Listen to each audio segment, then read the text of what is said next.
పిఠాపురం పట్నం సీతయ్య గారి తోటలో వేంచేసిన శ్రీ సంపత్ ఆంజనేయ స్వామి వారి ఆలయంలో హనుమాన్ జయంతి కార్యక్రమాన్ని ఘనంగా నిర్వహించారు. హనుమాన్ జయంతిని పిఠాపురం నియోజకవర్గంలో వాడవాడ భక్తులు ఘనంగా జరుపుకున్నారు. పిఠాపురం పట్నం సీతయ్య గారి తోటలో వేంచేసిన శ్రీ సంపత్ ఆంజనేయ స్వామి వారి ఆలయంలో హనుమాన్ జయంతి సందర్భంగా స్వామివారికి ప్రత్యేక పూజలు నిర్వహించారు. ఈ సందర్భంగా ఆలయ కమిటీ సభ్యులు భారీ అన్నదాన కార్యక్రమాన్ని నిర్వహించారు. అదేవిధంగా పిఠాపురం అనగా దత్త క్షేత్రంలో హనుమాన్ జయంతోత్సవం సందర్భంగా 108 సార్లు హనుమాన్ చాలీసా పారాయణ విశ్వ హైందవ పరిషత్ మరియు జై హనుమాన్ సేవా సమితి వారి ఆధ్వర్యంలో నిర్వహించడం జరిగింది. పెహల్గాం దాడి ఘటన తర్వాత జరిగిన ఆపరేషన్ సింధూర్ వంటి ఆపరేషన్లో పాల్గొన్న మన సైనికులకి బలం మనోధైర్యం కలగాలని, దేశానికి రక్షణగా నిలబడడానికి ఆ హనుమంతుడి యొక్క శక్తి ఆశీర్వాదములు దేశానికి, నాయకులకి, సైన్యానికి, ప్రజలకి ఉండాలనే సంకల్పంతో హనుమాన్ చాలీసా పారాయణం చేయడం జరిగిందని నిర్వాహకులు దువా వెంకటేశ్వరరావు, సురేంద్ర దత్త తెలియజేశారు. ఈ కార్యక్రమానికి ముఖ్య అతిథులుగా మర్రెడ్డి శ్రీనివాసరావు, జనసేన నాయకులు మురాళశెట్టి సునీల్ కుమార్, చెల్లిబోయిన సతీష్, విశ్వ హైందవ పరిషత్ కార్యవర్గ సభ్యులు పాల్గొన్నారు. దీనికి చుట్టుపక్కల ప్రాంతాల నుంచి అనేక మంది భక్తులు విచ్చేసి హనుమాన్ చాలీసా పారాయణలో పాల్గొని కార్యక్రమాన్ని జయప్రదం చేశారు. పారాయణ కార్యక్రమం పెట్టడం జరిగింది. ఈ యొక్క కార్యక్రమంలో ఎవరైతే పాల్గొంటారో వాళ్ళందరికీ కూడా ఆరోగ్యం, ధైర్యం, మనోబుద్ధి, శక్తిని కూడా ఆ హనుమంతుడు ప్రసాదిస్తాడు. కాబట్టి ఈ రోజు యొక్క హనుమాన్ చాలీసా కార్యక్రమంలో పాల్గొనడం అందరికీ కూడా జయం కలుగుతుంది. అలాగే అందరూ కూడా లోక కళ్యాణం కోసం, లోక సుభిక్షం కోసం కూడా ఈ కార్యక్రమం నెరవేర్చడం జరుగుతుంది.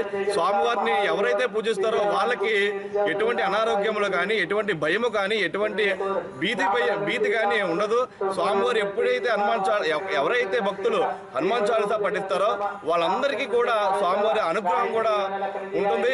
ఈ రోజు పిఠాపురంలో అనగా దత్త క్షేత్రంలో 108 సార్లు హనుమాన్ చాలీసా కార్యక్రమం విశ్వ హైందవ పరిషత్ ఆధ్వర్యంలో, అలాగే జై హనుమాన్ సేవా సమితి ఆధ్వర్యంలో ఈ కార్యక్రమం అనంతరం భోజన ప్రసాదం కూడా మరి భక్తులందరికీ కూడా ఏర్పాటు చేయడం జరిగింది. మన ఆయురారోగ్యాలు కలగాలని చెప్పేసి మన పిఠాపురం ప్రజలందరికీ కూడా కలగాలని ఇక్కడ పూజలు జరిపించడం చాలా ఆనందంగా ఉంది.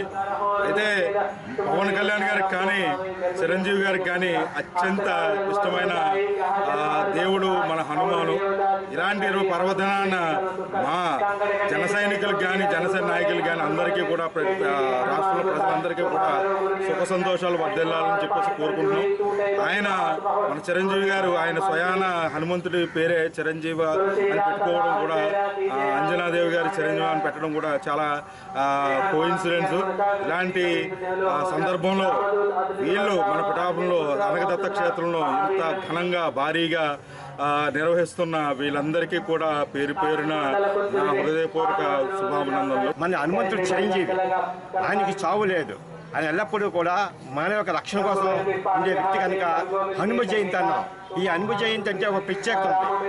ఆపరేషన్ సింధు విజయోత్సవ సందర్భంగా పిఠాపురంలో విశ్వ హైందవ పరిషత్ వారి ఆధ్వర్యంలో అన్నగా దత్తాత్రేయ ఆలయంలో 108 సార్లు హనుమాన్ చాలీసా పారాయణ జరుగుతుంది. ఈరోజు ఆ వచ్చిన భక్తులందరికీ కూడా కాషాయ జెండాలతోని, కాషాయ యొక్క రంగుల చీరలతోని ప్రత్యేకించి మన భారతదేశంలో ఉన్న ఆర్మీ, నేవీ, ఎయిర్ ఫోర్స్ యొక్క త్రిదళాలు కూడా క్షేమంగా ఉండాలని చెప్పేసి భారతదేశ క్షేమం కోసం ప్రత్యేకించి ఈరోజు ఈ కార్యక్రమం ఏర్పాటు చేయబడింది.